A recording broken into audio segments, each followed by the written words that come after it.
This is Plants vs. Zombies, and this is Terraria, two completely different games belonging to two completely different genres, but despite their differences, I recently discovered a Terraria mod that supposedly introduces various iconic aspects from Plants vs. Zombies into Terraria. So today, I decided not only to check out what exactly this mod adds from the classic wave defense, but if we can beat the final boss of pre-hard mode, the Wall of Flesh, only using plants. Anyway, I hope you'll enjoy, and without any more waste of time, let's get into the video.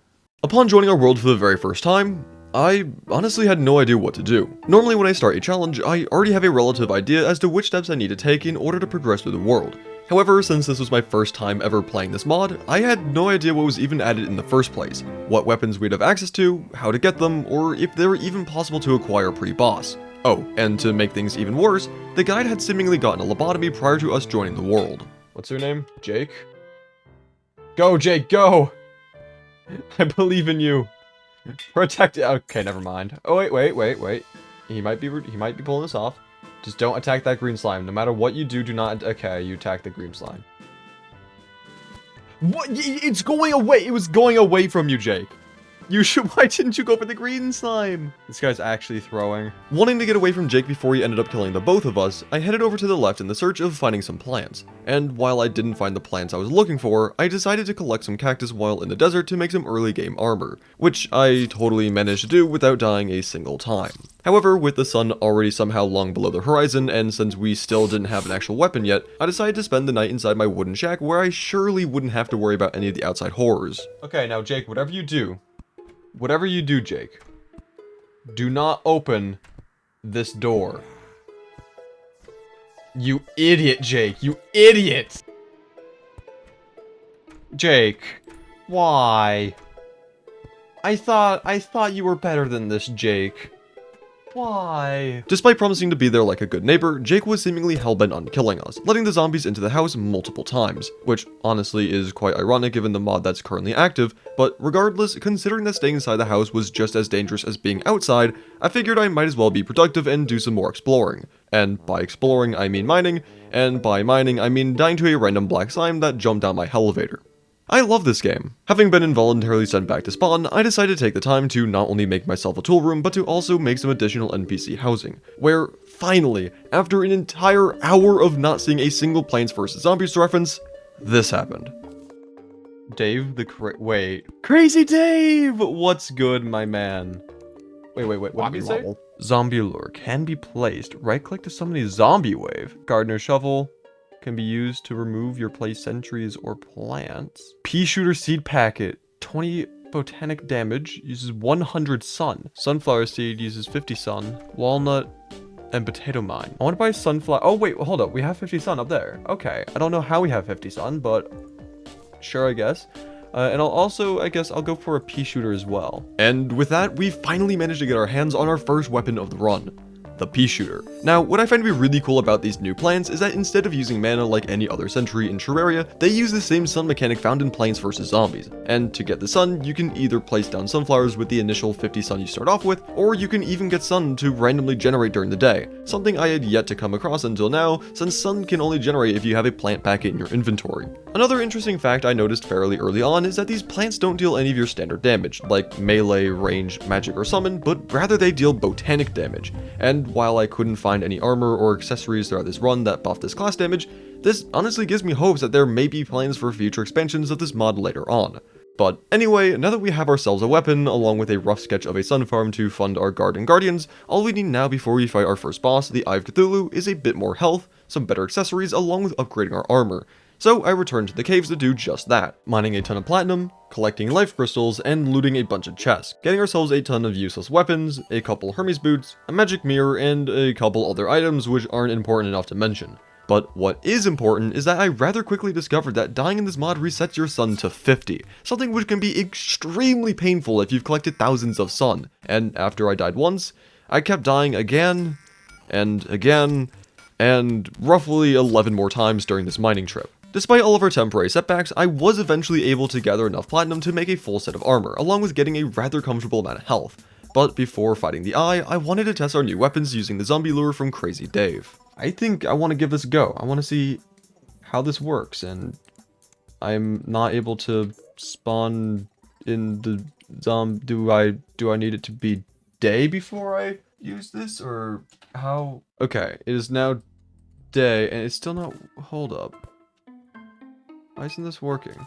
So, as it turns out, the zombie lure does absolutely nothing. At least, for now. I tried using it during the night, during the day, raised on the platform, and even down on the ground, but no matter what I tried, I just couldn't get this item to work, which was incredibly underwhelming, as I was really looking forward to what I can only assume to be a custom event.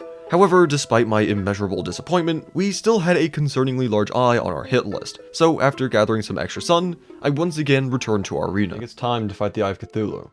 In 3, 2, 1. Go, go, go. Actually, I probably should have planted pea shooters first. Oh, the cooldown for placing them is so long. It's fine, we just need to outmaneuver him, and we'll be good. It's probably a good thing I didn't plant all the pea shooters. Wait! What? No! Wait! Oh, you gotta be kidding me. Oh, you gotta be kidding me. Oh, no. So, yeah. Apparently, while I was farming for some extra sun, I somehow managed to completely miss the chat message saying that the Eye of Cthulhu was gonna spawn tonight, meaning I was now up against 2 bosses at the same time. Keep in mind, I still have no idea how to properly use our pea shooters. Not only that, but our arena was far from being large enough to dodge 2 bosses at once, oftentimes forcing me off our arena entirely. And, understandably, I was starting to freak out a bit. Just plant more, plant more, plant more, plant more, plant more. First I didn't pre-plant the plants, and now I'm dealing with 2 bosses. Oh great, I can't wait for second phase. I don't have any way to maneuver around them. Oh, is that 2 bosses in second phase? It is! Oh, hooray! Best part's the fact that their dash is a little offset from each other. Oh, actually, that helped a lot, thanks. That's wonderful. Okay, well, we beat 1 already. Attack my plans. Go. Shoot the eye. I'm gonna die if you don't. Okay, so that was something that happened. Sure. Somehow, against all odds, we managed to not only survive the 2 Eyes of Cthulhu, but defeat both eyes with relative ease. Mind you, a literal star fell from the sky to absolutely decimate one of the eye's health, so I wanted to see how our plans would fare against a single eye in a quote-unquote even fight. We're gonna do this again! And test just how strong these plants actually are. Already off to a much better start, now that I have actual plants already planted beforehand. Oh, already second phase? Hold up. We just started the fight though. I mean, look at that damage. It's insane. Okay. Well, that was actually pretty easy. I'm gonna be honest. With the Eye of Cthulhu defeated, I had a gut feeling I should probably check in with Crazy Dave. And sure enough, having beaten a boss, we gained access to a couple new plants, the Snow Pea and Chomper. However, before I could really react to this information, the game decided that there shall be no rest for the wicked and proceeded to immediately throw me headfirst into a goblin army. Goblins? Bro, I just cannot catch a break. First thing, I get 2 Eyes of Cthulhu in at once, not even in the same night, just at once, and now I've got goblins I've got to deal with. Okay, well, I guess that will give us ample opportunity to test out our brand new Snow Pea and Chompers, but I am not allowed to have a break in this world, it appears. Despite being initially concerned by the arrival of a literal army on my front doorstep, once the goblins actually arrived, I quickly realized I had absolutely nothing to worry about, since our plants were absolutely shredding through the goblins like they weren't even there. And while I wish I could have played more footage of this event, it was already done before I had any time to begin. Having beaten not only the Eye of Cthulhu, but also the entirety of the goblin army with such ease, I'll be honest, I was feeling a little worried. Not because the challenge would be too difficult, but that it wouldn't be difficult enough. If every boss fight in this video is more or less a repeat of what just happened, I fear this video wouldn't be all that interesting. And if the video isn't interesting, then why should I expect you, the viewer, to watch till the end? Or, better yet, to subscribe. Because of these concerns, I've decided that for the remainder of this challenge, I'm going to add further restrictions and limitations to this run in the hopes of making it more balanced. So instead of having access to a maximum of 10,000 sun, the limit this mod allows us to have, I'll instead only allow myself to use 2,000 during each boss fight. Not only that, but I'll be restricting myself to placing a maximum of 10 of each plant, and cannot place these plants prior to spawning said boss. With these changes to the challenge in mind, I knew that if we wanted to beat the next boss, the Eater of Worlds, we were going to have to do a lot more preparation, specifically getting more health along with better accessories, which thankfully due to a quick swig of an incredibly lucky random teleportation potion, we were able to take care of the health situation quite quickly. Oh, isn't that just nice? Don't mind me. Now, even though we were sitting at a comfortable 400 health, I wasn't feeling quite ready for the next boss fight, wanting to improve our mobility, and since we already had a grappling hook, Hermes boots, and now a shield of Cthulhu, I decided to start searching for a Cloudin bottle, which for some reason ended up being an entire challenge in and of itself. Now will you be what I need you to be and be a Cloudin bottle? Or are you gonna be like a band of regeneration? You're a band of regeneration. How did I know it was gonna be a band of regeneration?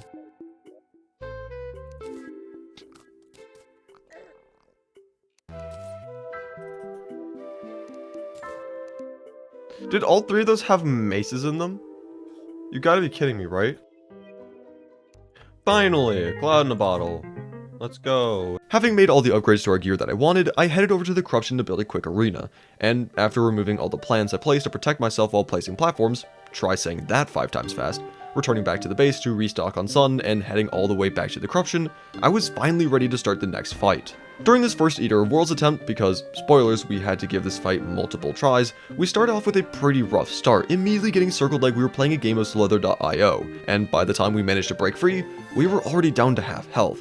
However, without a giant worm entrapping us, we were easily able to dodge the vast majority of attacks, placing plants whenever possible to deal more damage to the boss. And for a while, things were actually going quite well.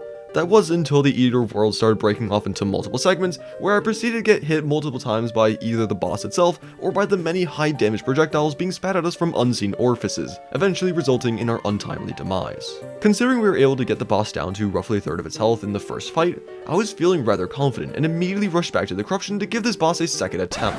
Oh, I did not mean to spawn in the boss right away. I was trying to think. Oh god.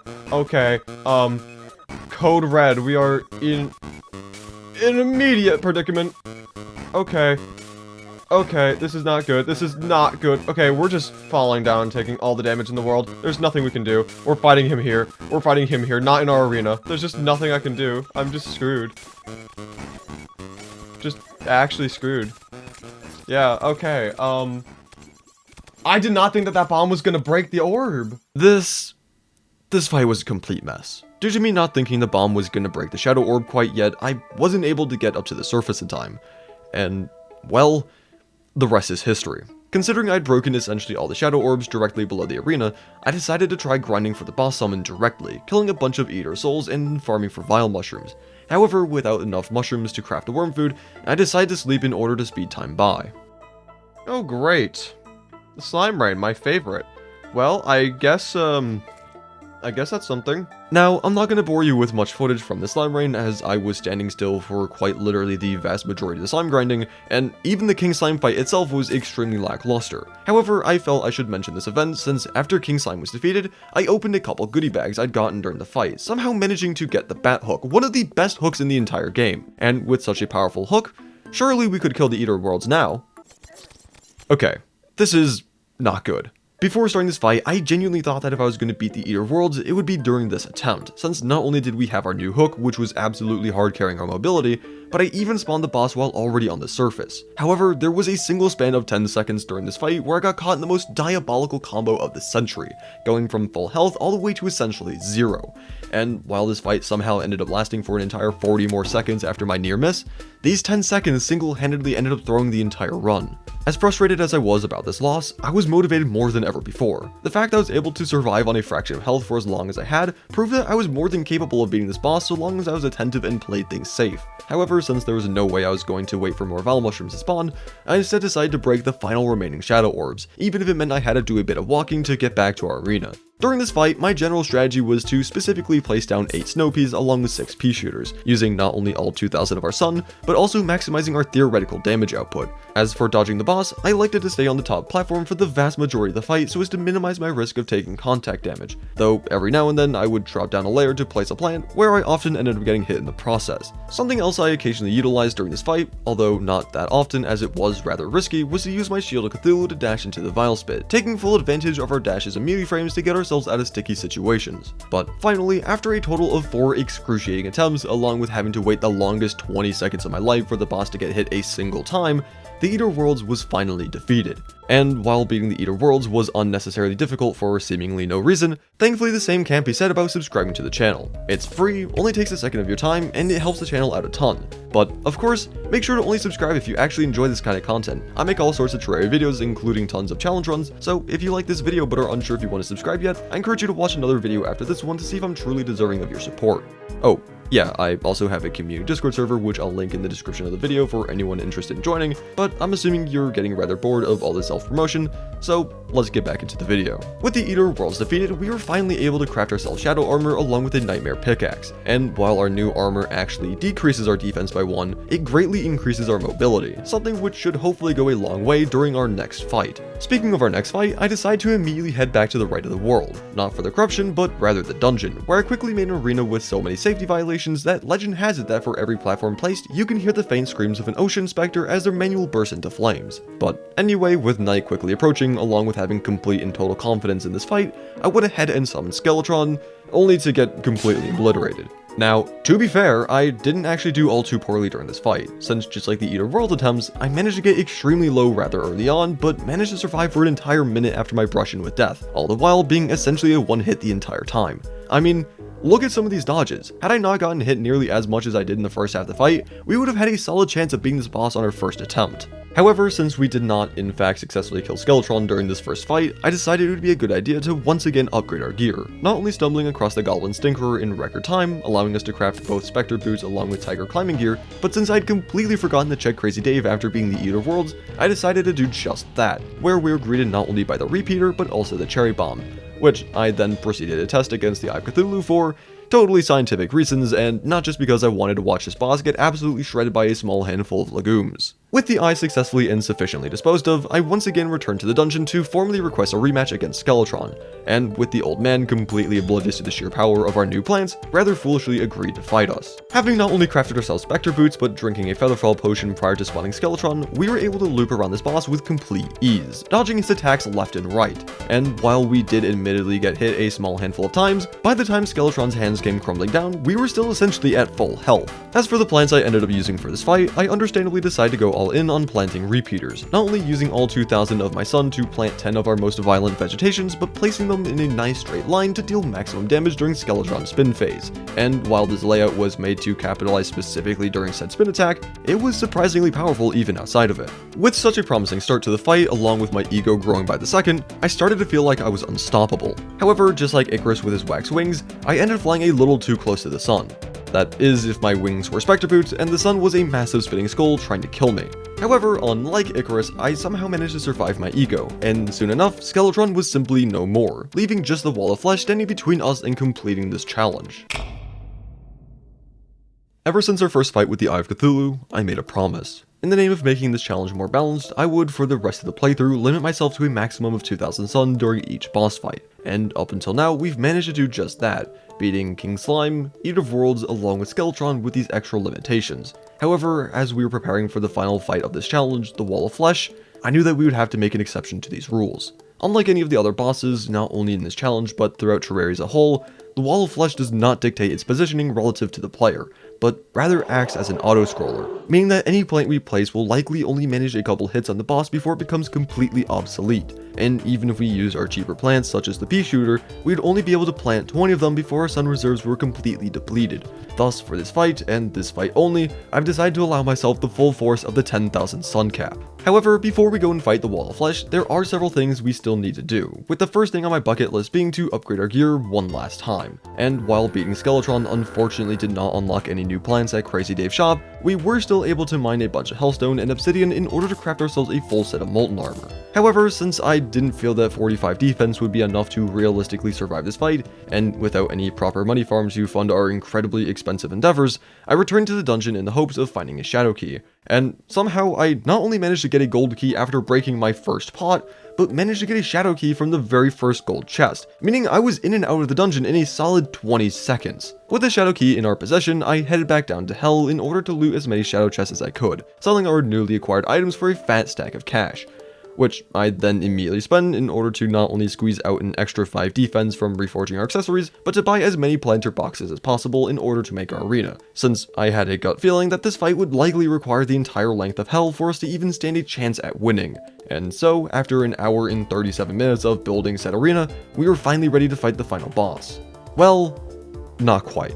Despite having abolished the 2000 sun cap, the game itself limits us to having a maximum of 10,000, and if we were to use our strongest plant, the repeater, we would only be able to plant 50 of these furious foliage before we were to run out, and I honestly didn't feel that this would be enough. However, since I wasn't the biggest fan of placing down a bunch of random sunflowers on our arena, since I actually care to some degree about aesthetics and placing a bunch of sunflowers on the platform would be an eyesore, I decided to look for an ulterior method, where I came across the forbidden technique of plant stacking. You see, in this mod, you're not normally allowed to place plants on top of each other. However, if you place a plant on the side of a block, it will fall down to the ground below it, even if there was already a plant there. So I did the thing that only a completely sane person would do, and I proceeded to spend the next, and I really wish this were an exaggeration, 1 hour building 27 sunflower stacking stations, placing a total of 540 sunflowers, costing me a whopping 27,000 total sun, only stopping when I did because the game started to visibly lag. Was it worth it? I have no idea.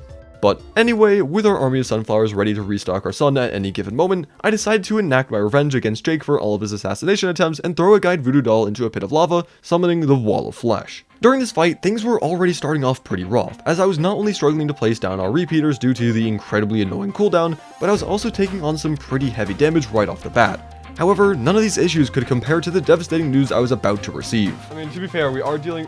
Oh, wait. Oh, no. Our sunflowers are gone! My preparations, they were for nothing! We've been bamboozled! We've been tricked! Oh, those sunflowers were my only hopes, unironically. My only hopes of beating this were the sunflowers. Oh, it's so over! It's so... Wait! Some of them are still here! Thankfully, only the first couple sun stations ended up despawning, meaning we still had a chance at beating this boss so long as we kept on dodging and so long as we kept on placing plants to deal damage.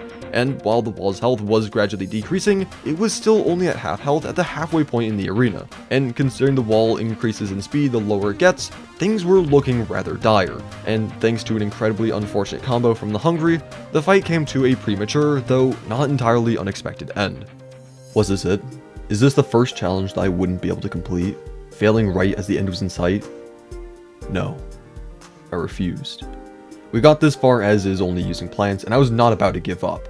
While we were only able to bring the wall down to half health on the previous attempt, I had an idea that just might work. Going into the second attempt, I not only allowed the previous fight's repeaters to remain planted, but I decided to lean more on using cherry bombs that deal heavy direct damage to the wall itself. And despite the incredibly long 15-second cooldown on this plant, the damage was well worth the wait. And sure enough, with each cherry bomb we placed, we got closer and closer and closer still to ending this challenge once and for all. However, with a couple unforgiving and unfortunate hits from the Hungry along with the wall directly, the outcome of this fight was starting to look rather grim. Come on, we're so close, please, please, please, please, plants, plants, do your thing, plants, please, yes!